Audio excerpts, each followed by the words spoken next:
দর্শক, পৃথিবীতে এমন অনেক আশ্চর্যজনক স্থাপনা, জায়গা, রাস্তা রয়েছে যেগুলো দেখলে একদমই অবাক হয়ে যেতে হয়। তেমনি এই বিল্ডিংটার যে স্ট্রাকচার সেটা দেখে দেখুন, এমন ভাবে ইঞ্জিনিয়ার প্ল্যানিং করেছে যে একদমই সিঁড়ির মতো থাক থাক হয়ে আছে, একদমই এক্সেপশনাল। আরো অদ্ভুত কিছু দেখায় আপনাদেরকে, যেমন এই রাস্তাটাকে দেখুন, একদমই ব্যস্ততম একটা রাস্তা, যেন অ্যাক্সিডেন্ট না হয়, স্পিড যেন কন্ট্রোল থাকে। তো এই জন্য ঢেউ ঢেউ করে তৈরি করা হয়েছে এরকম রাস্তা। আমিও কিন্তু আপনাদের সাথে প্রথম দেখছি এরকম ঢেউ ঢেউ রাস্তা। এরপরে দেখুন, পৃথিবীর সবচাইতে অদ্ভুত একটা গ্রাম দেখাবো। স্বাভাবিক মনে হতে পারে প্রথমে দেখে, বাট এই গ্রামে যাওয়ার কোনো রাস্তা নাই, শুধুমাত্র আছে সিঁড়ি। অর্থাৎ এই গ্রামটি একদমই সমুদ্রপৃষ্ঠ থেকে প্রায় 10 থেকে 12 হাজার ফুট উচ্চতাতে অবস্থিত, যেখানে যাওয়ার জন্য শুধুমাত্র আপনি সিঁড়ি অতিক্রম করতে পারবেন। প্রায় 2556টি ধাপ অতিক্রম করে এই সিঁড়ি বেয়ে আপনাকে ওই গ্রামে পৌঁছাতে হবে। মানুষের চিন্তাধারা চিন্তা করে দেখুন। আচ্ছা, একটু ইনফরমেশন দিয়ে দিই এটাকে। এটা প্রায় 200 বছর ধরে এই গ্রাম পুরো পৃথিবীর সাথে বিচ্ছিন্ন ছিল।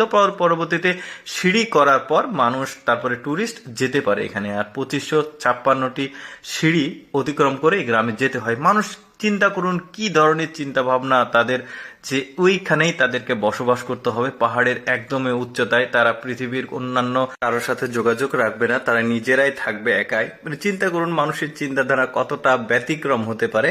আচ্ছা, আরেকটা অদ্ভুত জায়গা দেখাই। দেখুন, এইখানে যে পিলার গুলো দেখবেন অনেকটা দেখতে কার্টুনের মতো।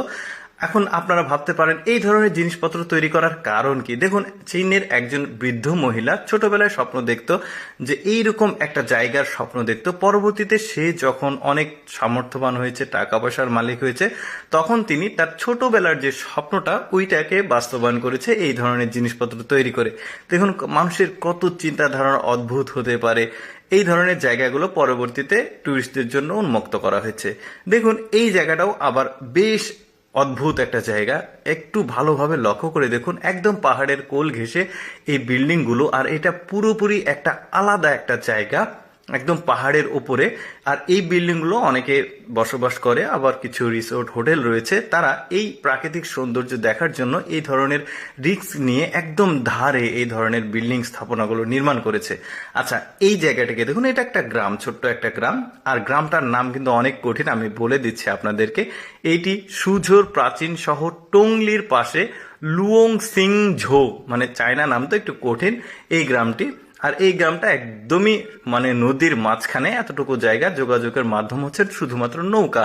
আচ্ছা, একজন ঘাটতেরা মানুষের বাড়ি দেখায় আপনাদেরকে। দেখুন, এটা একটা নদী, নদীর আশেপাশে বহু বিল্ডিং, বাড়ি ঘর রয়েছে। আর ওই লোকটাকে বাড়ি করতে হবে নদীর এই মাঝখানে, এই জায়গাতে, মানে অন্য কোথাও করবে না, তাকে ওইখানেই বাড়ি করে বসবাস করতে হবে। চিন্তা করে দেখুন, এখানে সে বাড়ি করেছে। কি অদ্ভুত চিন্তাধারা মানুষের, চিন্তা করে দেখুন। দর্শক, আমি সবসময় চেষ্টা করি আপনাদের সামনে অজানা তথ্যমূলক ভিডিওগুলো উপস্থাপন করার, যেগুলো মানুষের দেখার সুযোগ খুবই কম হয়। এইরকম ভিডিও প্রতিদিন দেখতে আমাদের লেটস গো ফেসবুক পেজটি ফলো রাখতে পারেন। আজকের এই ভিডিওটি কেমন লাগলো অবশ্যই কমেন্ট করে জানাবেন। ধন্যবাদ সবাইকে।